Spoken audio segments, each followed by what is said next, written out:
What's up, family? Jared the Bossman here. You're tuned into the Bossman Show on AM 1010, AM 1430, 1055 The King.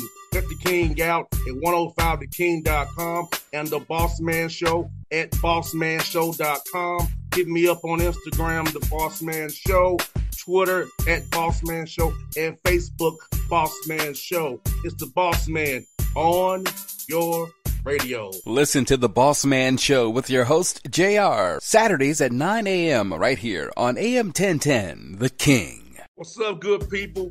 BetOnline is your number one source for all your betting needs. The latest odds, lines, and matchup reports for baseball, boxing, golf, and more. BetOnline continues to be the fastest and easiest way to place your wagers, including live betting and your favorite casino and card games available to play right from your phone. Head to the website or use your mobile device to sign up today and get in on the action. Remember to use your promo code BELIEVE, BLEAV, for your 50% welcome bonus on your first deposit. BetOnline, where the game starts. BS3 Network, changing the way you watch TV. Yes, BS3 Network, changing the way you watch TV, covering content and hot topics from A to Z, sports, music, society and culture, movie reviews, you name it, we have it. Check it out on bs3network.com or check us out on Roku, BS3 TV on Roku, as well as check out your favorite podcast on all podcast platforms or Spreaker.com/BS3 Network. You are now tuned to BS3 Network.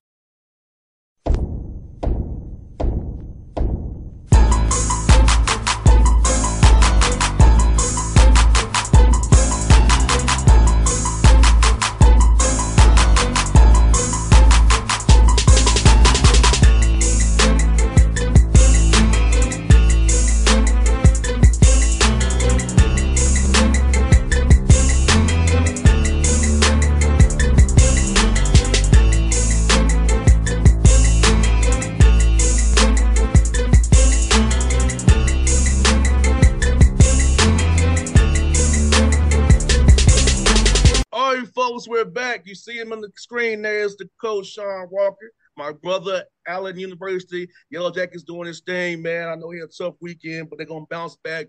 They're coming to Atlanta this weekend to play Clark and Morehouse. We'll talk about these first two games from last week. Brother Shawn, man, how you doing, brother? Doing well as can be expected. You know, the Lord is in the blessing business. So I'm happy I'm here. I'm alive. I can't complain. A lot of people have it worse. Losing 2 games is the worst thing that ever happens. I think I'm doing okay. I hear that, brother. And, you know, it's funny. We talked about it last week about trying to close out games, and it kind of really raised an ugly head again against Tuskegee. I know this is something you talked about and talked with the players. Not learning experience for your guys, but it's not a tough way to close out a game. Not did the job done. I tell you, the Tuskegee game certainly was a disappointing loss, to say the least. I mean, at this point, you know, everything that happens that's not good is the coach's responsibility. All right, so you know, I'm extremely frustrated that we're not able to finish games. I've got to figure out how to get my team to respond better in that moment. Tuskegee is a game that we led for 39 minutes and 48 seconds. And we went down for the first time in that game with 12 seconds on the clock, with 7 seconds on the clock. We're at the free throw line, missed the first one, made the second one, had to go to overtime and lose. You know, and we were up 10-11 with under 3 minutes on the clock. So we have to do a better job. Obviously, that loss is one that hurts a lot. But we have done the same thing throughout the course of the year. We have just not lost one of those games. And so now we have lost one of those games, so it heightens my level of concern. And, you know, over the last couple of days in practice, we spent hours and hours on trying to figure out how to play smarter in the last minutes of the game. No doubt. And I feel like sometimes young men, they fall into that hero ball mentality sometimes when they late in games or it gets tight. They forget what's worked the first 35 minutes of the game, but they get last time they get tight and then they start making bad decisions or want to be the hero and not realizing if we play team ball and we play the whole game, keep executing at a high level the whole game and not change who we are when it gets tight or gets close, it can really close the deal out the right way. Well, I think for us, when we're really good when people allow us to play at our pace. All right. When we play at our pace, we can play connected. We can control the elements of the game. We can make it pretty hard to play against, particularly when we have the ball, because we do some things that make teams have to chase us. We're at our worst when a team is right there ready to quit, but they need to make that one last push to just attack us and come at us. Sometimes it's not even a trap. And we get kind of caught up into watching the clock and hoping that the clock goes down to zero when we're still up, as opposed to continue to attack. We have an issue. I think, Bossman, when we were growing up, man, when I was growing up anyway, I'm a little older than you, we heard this term about toughness, and toughness would be physical toughness back in the 80s and 90s, right? And then as we got into the 2000s, we started hearing about mental health and mental toughness. And so I think as we move into the late 2000s and 20s, in the 2030s, this term of emotional toughness is going to come into play.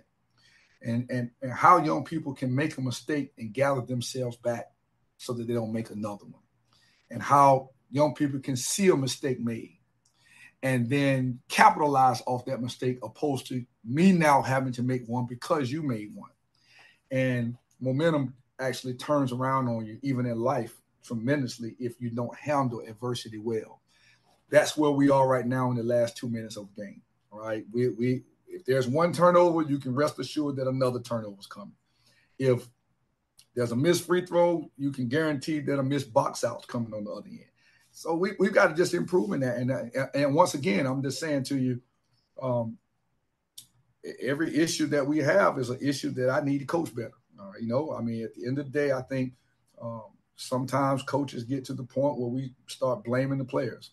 I'm responsible for leading this team in the right direction. So we have to address the issue of emotional toughness. We have to address the issues of being fundamentally sound, and we have to address the issues of closing games. And if we don't do that and get any better than that, then Shawn Walker has not done his job. And I'm not going to allow that to be the case if I can help it. Nah, you're right. That's something that my father, Big J, or they call him Big Boss Man. That's like J.R. from. That's why they call my dad the Big Boss Man. Right. He always say, don't compound the problem, son. Right. If you drop a pass or miss an open shot or strikeout, don't compound the problem. Right. Ask yourself, where did you err at and be better? You have the talent and skill. You wouldn't be on this field or this court or this situation. So my father always told me, don't compound the problem. That's I try to say that to my teammates, when I played, don't compound the problem. Because I know from when I played, if my quarterback threw an interception, he was pressing the rest of the game. Right. He'll overthrow you. He'll underthrow you. He'll messed up, And I feel like sometimes as young men and players, we can't let those things compound. My dad always put in my head, don't compound the problem. Don't make one mistake become 5 mistakes, No question. And that's where we are, man. Taught me, brother. Yeah, that's where we are. And that's where we are, really as a society. I mean, we got to be able to pick up the pieces where they are, where they fail. Don't complain about it and gather it up. So, I think that's a teaching point for our young people, and it's a teaching point for us as adults as well. I mean, I had to be sure that my words after that game aligned with the fact that the season was not over. I said to our players that the Bible says, morning by morning, new mercies I see. All right. And so if we're a Christian person, we know that, you make a mistake and then God shows you favor to be able to correct that mistake and move on another day and give you a new mercy. So my speech before we played Spring Hill was, ain't it a good thing that your season didn't end on Thursday night, right? You have an opportunity to capitalize on that mistake. And we didn't win. Obviously I'm not happy about that. I'm concerned about that. But we still have 15 games to go, and our objective now is to win the next 15. And Shawn, like you said, like I saw the improvement from Tuskegee to Spring Hill. 17 turnovers. Spring Hill only had 7. And when you limit those turnovers, you have an opportunity to be successful. And I know what the result you wanted, but still, you cut down turnovers over half of them, 17-7, which is good for a 40-minute game of basketball. Yeah. So we, I was not dissatisfied with how we played against Spring. Spring Hill beat us. All right. Spring Hill made some shots in a timely fashion that were devastating shots. The shot that beat us at Tuskegee was at the end of the shot clock, 1 or 2 seconds left on the shot clock. The guy turned around, threw the ball at the basket, and it went in, and we went down 4. All right. Spring Hill hit 2 shots like that. The first shot in the second half, the guy shot the ball from the corner, and the ball hit the middle of the backboard from the corner and went in. All right. And so they hit 2 shots that way. And so that game was much closer than a 12-point game. I mean, I think the score at one point was 64-60. We stole the ball, went down the floor, laid it up, and they blocked it from behind. We did cut the lead from 64-63. We just didn't get over the hump, and then I think something like that anyway. And then they end up outscoring us at the end of the game. But, we took care of the ball. We didn't guard them as well as we could have. They had a player got 30 points and a player got 20 of their 80. So that's not going to win games. We didn't turn the ball over, but they shot the ball 50% from the field, which is an enormous number. It lets you know how they shot the ball, and we normally keep teams under 40%. So, all my hats off to Spring Hill because they out-executed us. They played better than us. I thought we did a lot of good things against them. We didn't win. But, we've got to solve this offensive, this rebounding issue that we have. We have to solve this issue of turning the ball over. We foul excessively as well. And then we've also got to be able to finish games and take care of the ball better. So those are 3 or 4 entities that I think that we can improve on. They're all correctable things. And I don't think anybody's going to want to really see us once we get close to tournament play. And Shawn, how's it been for your guys, man, to adjust to no more charges pretty much, having to have your hands to the sky? How's that been to adjust for your guys not being able to take your chest no more when they're not really going to call that as they once were? Yeah, I think, I think that's interesting. The charge has now almost been taken out of the game. You got the restricted area, can't take a charge in there. Now, I don't even know what this rule is about how you got to be set or whatever the case may be. We don't really talk about it a lot, man, because at the end of the day, the way I've adjusted to it in teaching is let's get to the ball before we're in a desperate mode to have to take a charge, right? Let's get to the ball. Let's run to the ball. Let's keep the ball under control. The charge or the block shot is the red cross. You're in an emergency, okay? And so now the ball is in there so deep that you got to let it run you over because somebody's got beat. Somebody is in a position that they're not in front of the ball. And so we work real hard at trying to keep the basketball in front so that we don't have to get in a red cross emergency situation. Now, obviously, we do want to take the charge. There is time and place for that. We try not to go airborne because we really don't have a shot taken, a shot blocker back there. But it's definitely a major adjustment into the game because you can't just sit in that hole now and wait for people to run you over. I don't think anybody knows what a block is or anybody knows what a charge is. When the whistle blows, it's going to be a block. All right, so we got to try to work against that theory and not get ourselves in that position. Yeah, and I've been telling young men myself, just keep your hands up high and live the result. Because if you even have the semblance, you're reaching down to foul. That's Okay. right. That's right. Just keep your hands to the sky and live with the result and make them have to look like a fool when they get tape review or calling a foul on you. Absolutely. That's it. And that's, hey, whatever they call it, the official's not going to change it regardless. So. Exactly. Exactly. And you know what, Shawn? I saw some positive for you too, man. Off your bench, 38 points off your bench against Spring Hill. I know you weren't one of the starters, but off the bench, man, you had great production off that bench against Spring Hill. Yeah. So, I have a starter, the guy that was starting that came off the bench. I played two post guys. Basically, I may play one 23 minutes and one 17 minutes. I may play both of them 20 minutes, depending upon how they're playing. So we played 10, 11 guys. So it's just a matter of who's going to play well. Jordan Edmonds at Spring Hill had a really good game. He's a freshman. I think he had 14 points in the career high that comes off the bench.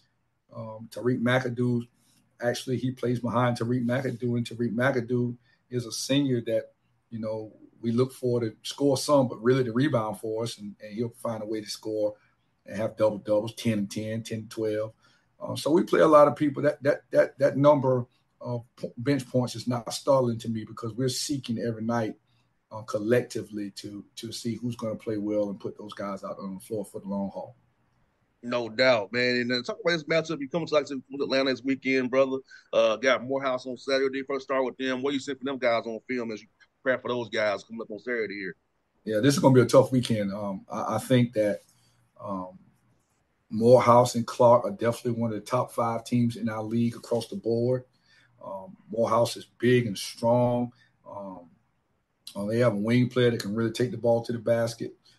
They shoot the ball from deep. They're a complete basketball team with size and strength and quickness and shooting ability, and they post up strong. Clark Atlanta's super talented. Obviously, they beat Mercer early in the year in Mercer's first game. Super talented. Styles a little different. They play a little faster. They're a little bit more aggressive on the defensive end. Both teams are coming at you hard, which is a concern of mine, again, as that's our weakness. It's going to be a tough weekend for us. We have not won in 2024. We started 2024 0-2. All right, one of those games was a game that we probably should not have lost, but we did. We have to figure out a way to play well in Atlanta and figure out how to win one or two of these games. All right, and we don't want to get ourselves in a position where we want a 4-game losing streak before we come home.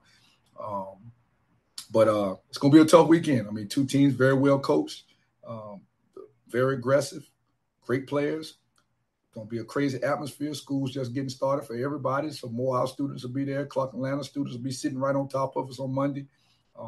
We're going to have to be physically, mentally, and emotionally tough to perform and come out with the win on either one of these days on the weekend.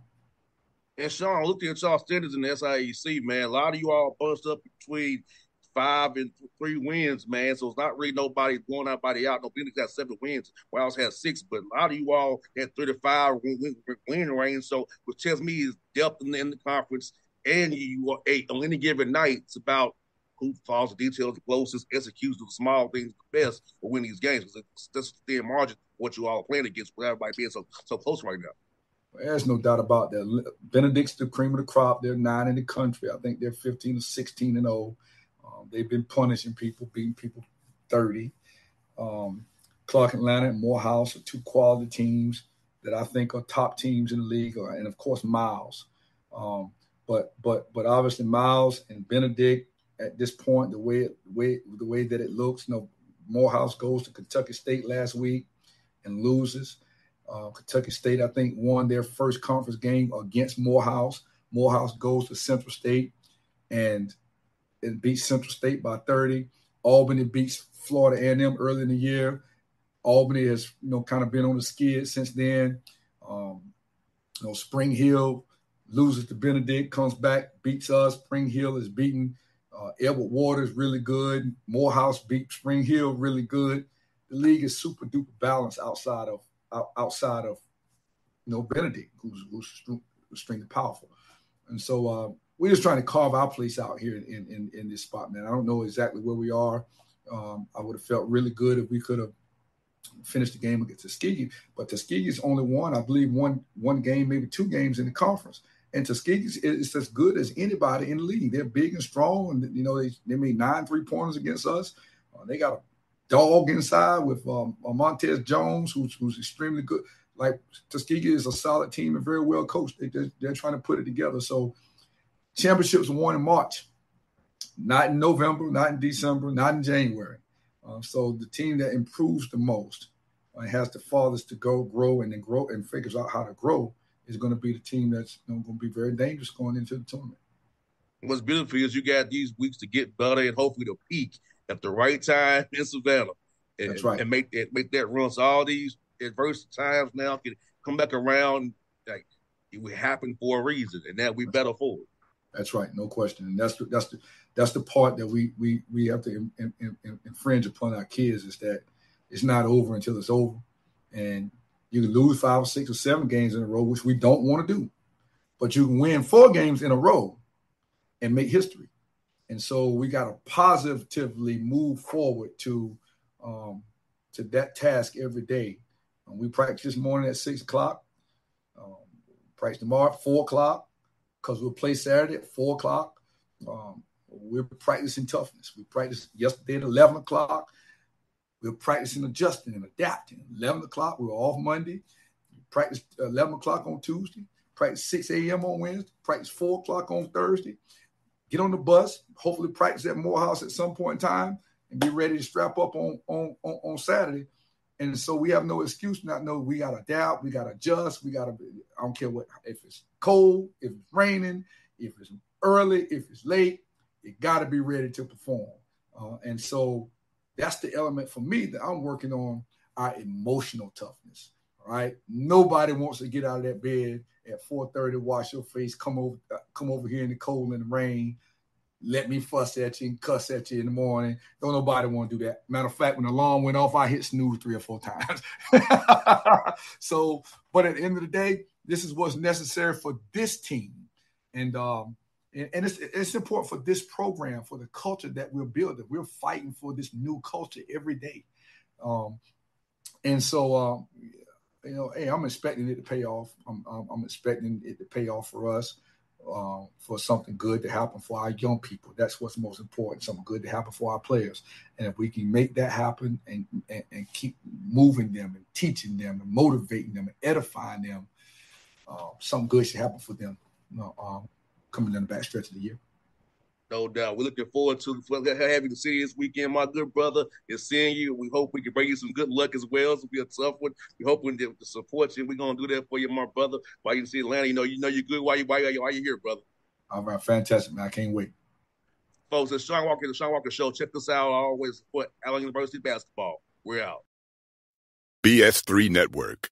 Changing the way you watch TV.